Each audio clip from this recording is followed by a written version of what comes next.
Here to talk about Sam Yeager, my son, who died April 3rd, 2021, of cannabis induced psychosis during an altercation with police.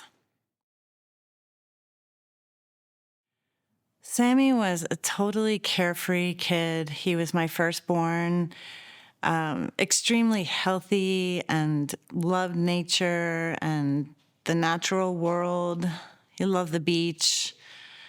He loved his dogs and his sisters. And we had a really loving time together as a family growing up. He went to a great school. He had lots of friends. And he just, a great, great, joyful person. And he struggled with impulse control. He had sensory integration dysfunction. It's a central nervous system disorder where it took a lot for him to feel anything. He was hyposensitive, so he had a tendency to be kind of rough sometimes and, body slam kids unintentionally. He was seeking stimulation all the time, for which he received a lot of occupational therapy in his early elementary school years. And we feel we got it pretty well under control by the time he was about in third or fourth grade.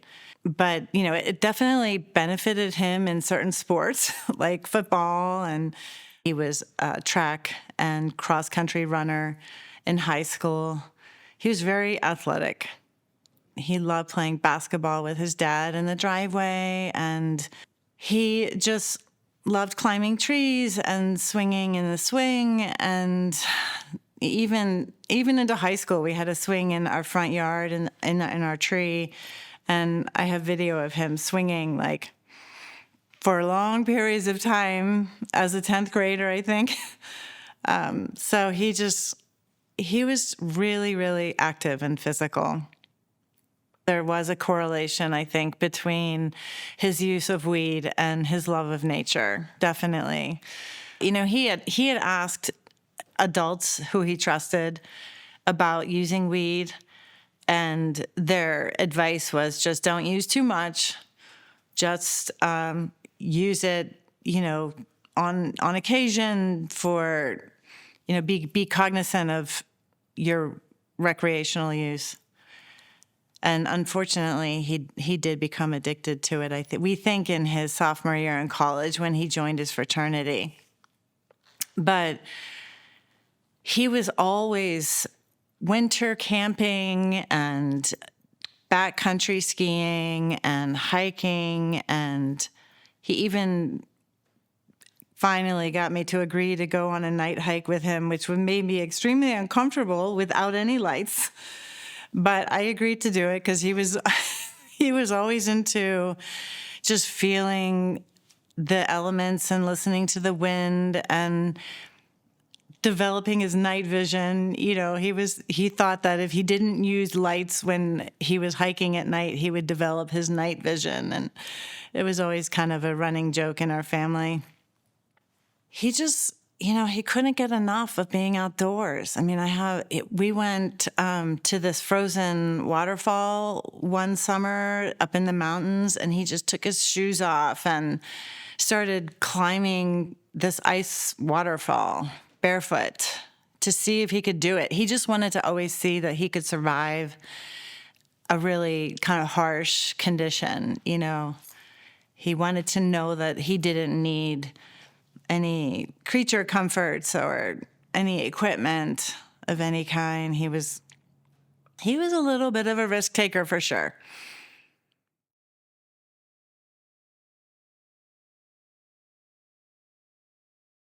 He loved challenging himself and raising his own bar, like you said, and just, seeing what his body was capable of. He really lived a big life before he died when he was 23. He did a gap year in Germany. He loved all things German. He started taking German in 9th grade, and I think by his junior year he was pretty fluent. He was in the German Honor Society, and we had a beloved German exchange student who we're still very close to come live with us. And he went and lived with his family in Germany, and he did a gap year in Germany.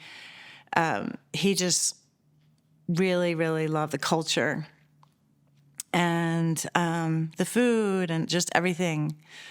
And he called he had German nicknames for his sister and his younger sister. So he had a really big life. And in his last year, he planted over 1,000 trees because he was really devastated by the forest fires that were going on in Rocky Mountain National Park. And, he lived in Boulder at the time, and he could see the smoke, and he felt like the best thing he could do would be to plant small spruces and saplings to replace all the trees that were burning around him. So as I said, he did become somewhat addicted, we think, to smoking marijuana in his sophomore year in college. And his life kind of took a nosedive, like very dramatically. He was getting into disagreements with people at school, and he was not able to control what he was saying, and so he got himself kicked out of a program that with the military that he had earned, and he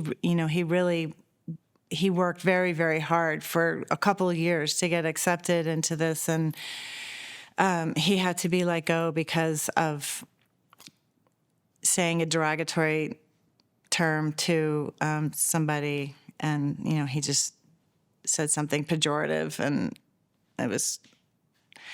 I think he really regretted that immediately. But he was he believed conspiracy theories that he would find on the internet. He thought the FBI or the government was after him, so he had a piece of tape over the camera on his computer because he thought they were watching him through his computer, and he had no social media. He was really paranoid about that. We're a family that we don't have guns in our house. It's not that we don't believe in them, but we're just a family that we don't have guns. And he thought that he needed to protect himself. So when he turned 18 or 19, he went and bought himself a couple of guns to protect himself. I wish that wasn't the case, but because one of those guns is what ultimately led to him being killed. He was very conservative politically. He could be oppositional. And I think he realized in 2020 that he needed to get control of smoking pot. He realized, it kind of came into his consciousness that his life wasn't going so well. So he came home from college in August of 2020 to stop smoking pot. And within a few days of not smoking any pot, he went into withdrawal, and he became incoherent and aggressive. So his father and I agreed to put him in a 72-hour hold, which resulted in a 9-day inpatient drug rehab facility. He stayed there, and for 9 days, they pumped him full of Haldol, Prozac, and Ativan. And he called me on the 9th day and begged me to get him out of there. He said it was the worst experience of his life. And he's never begged me for anything in his life. So I went and agreed to all the requirements that you have to agree to get somebody out of rehab. And we fulfilled those requirements in the following 3 months or so that he was with us. He had to take a semester off from school to get off those drugs that they pumped his body because he was just like a zombie. I mean, he was totally not functioning. And you have to slowly wean a person off those heavy drugs. It takes time. And during that time, he went and worked for a tree nursery that gave him lots of saplings and trees. That's how he got all those trees, was because he was working for them. And he planted trees every single day. He went back to school in January of 2021. He was really happy to go back to school. And he was getting all A's and B's in his classes and doing well.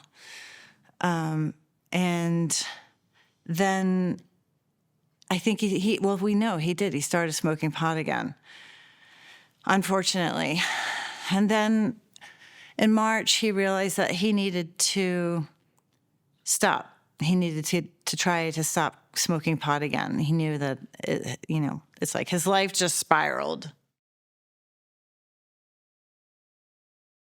Though with him, it was sort of subtle. There were certain events that were terrible that definitely caught our attention. And, when he was, like I said, getting into fights or with people or disagreements but the real turn was definitely in the last year of his life, I would say.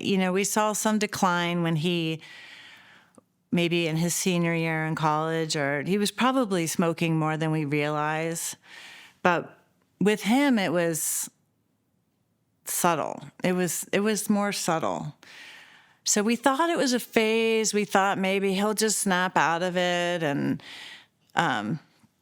maybe he just needed to mature more. But in January of 2021, when he went back to school, and he was doing great, like all A's and B's. He was looking forward to graduating at the end of that year. And he had a degree in political science, which was definitely a subject that really interested him. He went on a hike with a new friend he met a couple weeks before in one of his classes. And the plan was they were going to hike and then go to a shooting range later that night if they had time. So that his rifle was in a case in his friend's car. And during the hike, his friend brought a joint with him and offered it to Sam to smoke, and he agreed. He immediately, and this is all corroborated by his friend. I actually went on the same hike with his friend, and he told me, this is where we smoked, and this is where he ran back to the car. As soon as Sam smoked the joint, he had quit cold turkey 4 days before, so his brain was in withdrawal, and he immediately had a psychotic episode where he thought people were after him, and no matter what his friend said, his friend couldn't convince him otherwise. And Sammy ran back to the car. He called me, and then he called his father, and then they got back in the car to go to the shooting, back to his friend's house, most likely, or to the shooting range, I guess. But in the car ride, he was so out of his mind. He didn't believe his friend was actually driving north on the highway, and he, no matter what his friend said, he couldn't convince him he was driving back to where they came from. And he said he had to check his the compass on his phone or something to verify what direction on the highway they were actually driving. And then he thought his friend was claiming to be God, and he wasn't saying that at all. And he made a gesture with his rifle that scared his friend. while he was driving. I think he did some body movement that frightened him. So he dropped Sam on the side of the road and called 911. And he said I've listened to the 911 recording, and he said, I just went on a hike with my friend. We smoked a joint. He's hallucinating. He needs help, and he has a weapon. So they showed up, and I've watched all the body cam footage they would allow me to watch. And the hardest part of those 12 minutes was not even him getting shot and killed, but it was the very first moment where he's sitting on the side of the road and the gun is in its case on the ground next to him, and he's just minding his own business. But they showed up with guns pointing at him, and they were screaming and yelling, and nobody bothered to say, hey, buddy, I hear you're having a bad day. How about you hand over the rifle and we'll have a conversation? They just showed up screaming and a high alert. Set it down! Set it down! Set it down! 621 Adam, one at gunpoint. Put it down! Put it down! Put it down! I understand. I'm not here to hassle you. Just put it down, all right? Put it down. And because it was a Saturday, they didn't have a CRT person on hand, which is a community response team member, to de-escalate a situation like that, to just have a conversation. And so they were on their own. It was just bad timing. Put it on the ground! Put it on the ground!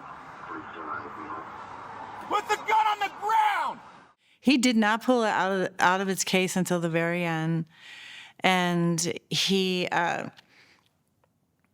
in his mind, he didn't know that his friend called 911. So in his mind, he's thinking, these are my worst nightmares coming true. See, he probably felt vindicated. See, I knew they were after me all the time. Here they are.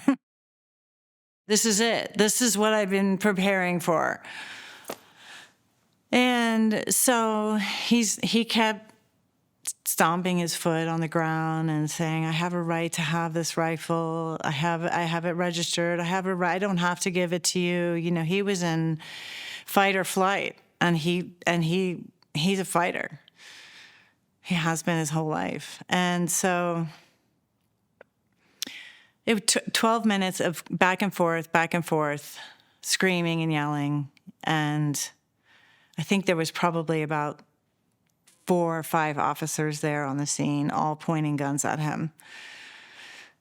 And so he moved into a position down the off-ramp of the interstate exit where they were, and he got into a prone position on the ground, and he pulled out his rifle, and he shot the interstate sign above their heads.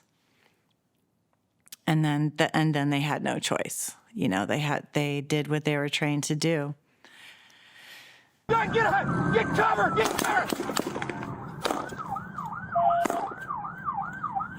And they shot and killed him, and a bullet entered his right temple, his clavicle, and his hip. And so, sorry.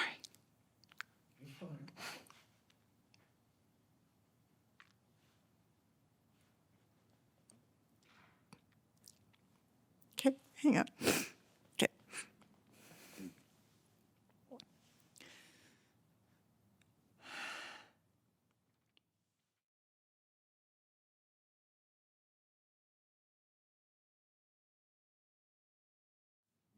I think he died instantly. I hope he didn't feel any pain, but,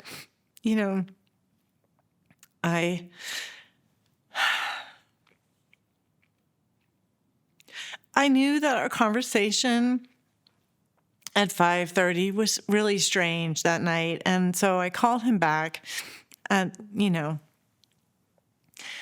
7, or when I finished. I had a friend over for dinner, and so I called him back, and it went straight to voicemail. And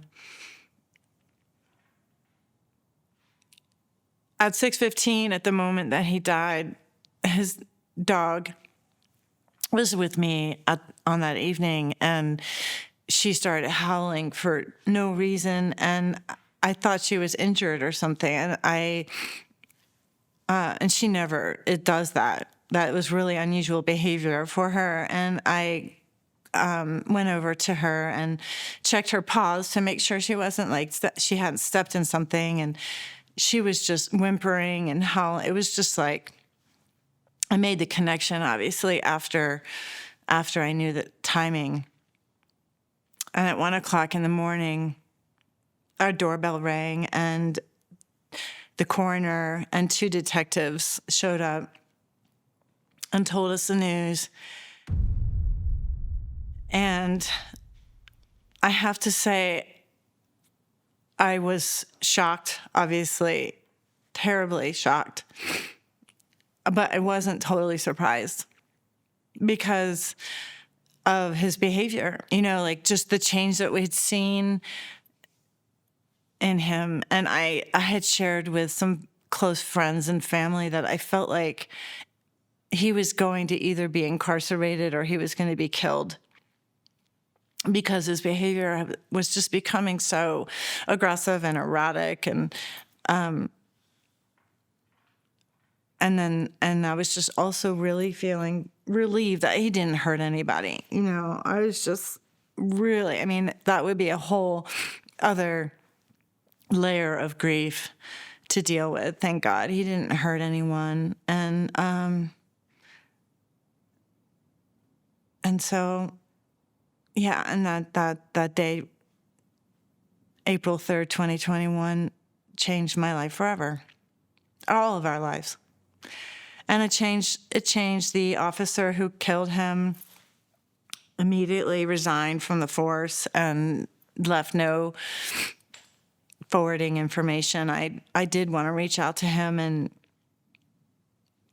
let him know that I know he did what he was trained to do, and that I forgave him. And but I wrote a letter. I don't know if he ever got it, but and sorry, I got my eyes. I don't want to be crying. So we had his funeral on a beautiful mountaintop in Boulder, on Flagstaff Mountain, and it was a place that he loved to hike. And on that day, on the morning of his funeral, there were all these hawks circling in the sky above, and there were dragonflies and hummingbirds, and everybody really felt like he was with us. It was a beautiful, beautiful service, and we had 8 people speak.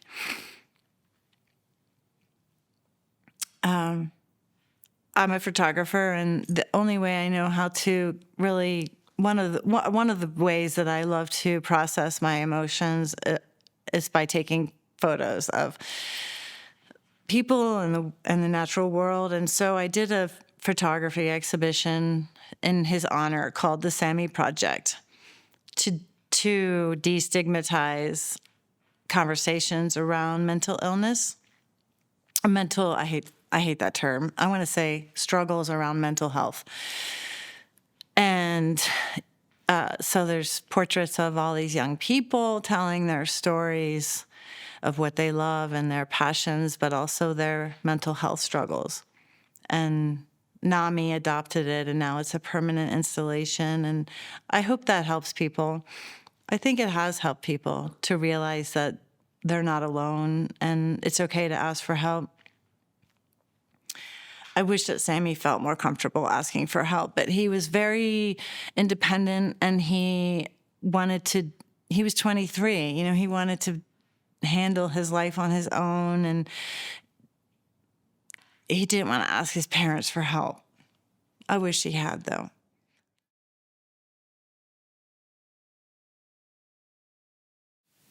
When did you first hear the term cannabis-induced psychosis? So the first time that we heard that was with his first diagnosis, when he went into the 9-day inpatient center, treatment center.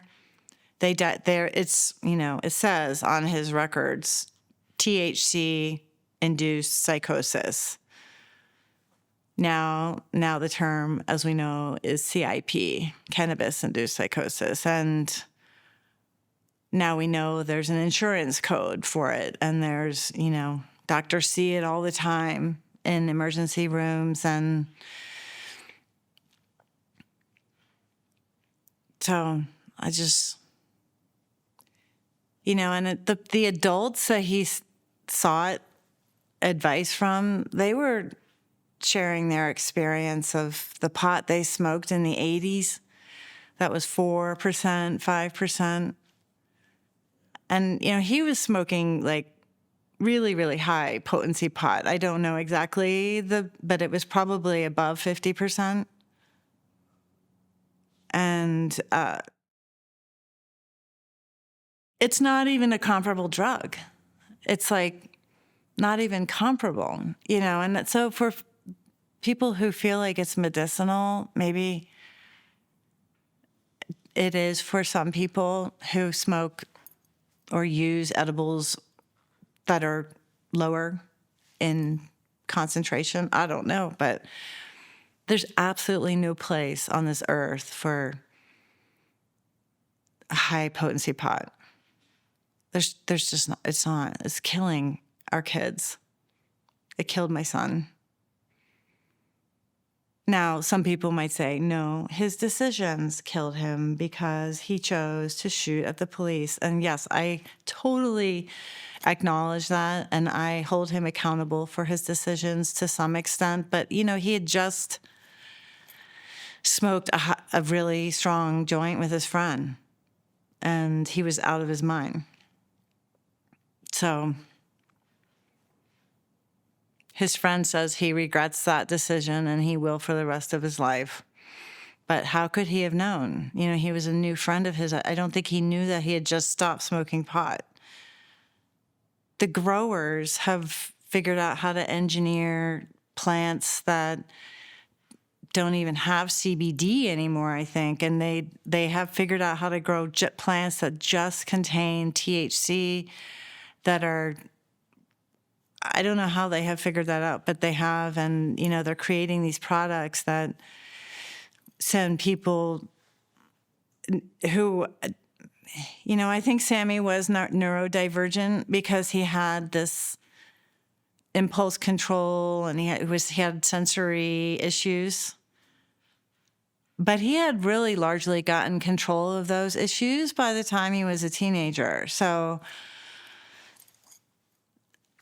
I don't think it matters if you're a totally healthy person or in terms of mental health or not. I think that it has the same impact on all brains now.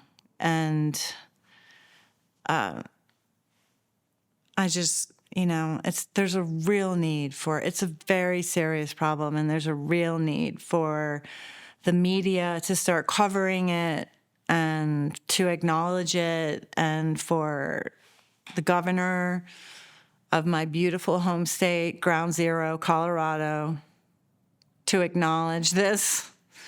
And I was speaking to you directly, Governor. There has got to be some acknowledgement of what is going on to our young people, because it's not a one-off anymore. It's not an anomaly. It's not like it crosses all socioeconomic barriers. It crosses all ages and genders and developing brains as well as adult brains.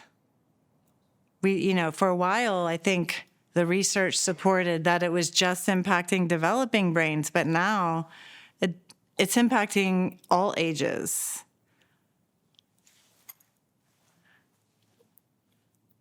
And so that's why I really feel it's so important to tell these stories, and it's so vital to remember the people who we've lost, and that their death. I also want to say that Sammy's death does not define him and who he was. He was so much more in his 23 years than that day.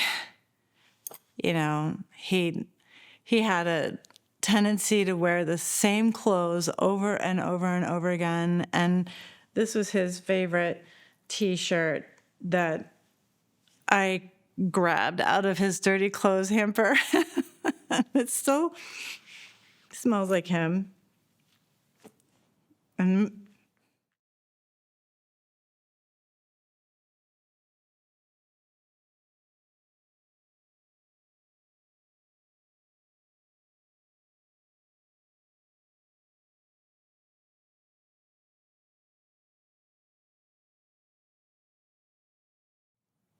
so I just want to say thank you for doing this project. Thank you. It's really, really, really meaningful to everybody who's told their stories, and it's so important. So important. Because it's happening to people all over the country and in anywhere that people can get pot now. It's not the low potency stuff we used to know. It's just not. And even the average potency, I think, is like around 20%. So that's still 5 times what we knew back in the 80s. But the most important message of my story is to, when I caught him one time smoking pot with a friend in 8th grade. And I made him read the research articles, and I made him talk about it with me and talk about his dreams and hopes for the future and how he needed to wait until he was in his 20s when his brain was more fully developed. And I think he did wait for the most part until he was in college. I don't know that for sure. But the most important, and I wish that he could have I didn't even know how strong it was at that time. Like, it had just been legalized in Colorado, and that was 2013. I was ignorant, The most important message is educate yourself. Learn about what it is that these dispensaries are selling. Understand that it's poison and it triggers people into psychosis, and sometimes it's reversible and sometimes it's not. Sometimes, it causes schizophrenia. It causes anxiety. It causes depression. It causes suicide ideation. I just learned this week that the number one substance in toxicology reports in completed suicides of people in Colorado is THC, which answers a question that I've wondered for years about why the suicide rate is so high in Colorado. And I think it's because we have easy access to marijuana, and there's no acknowledgement of it. Like, why is it not being talked about? People need to talk about this and know about it.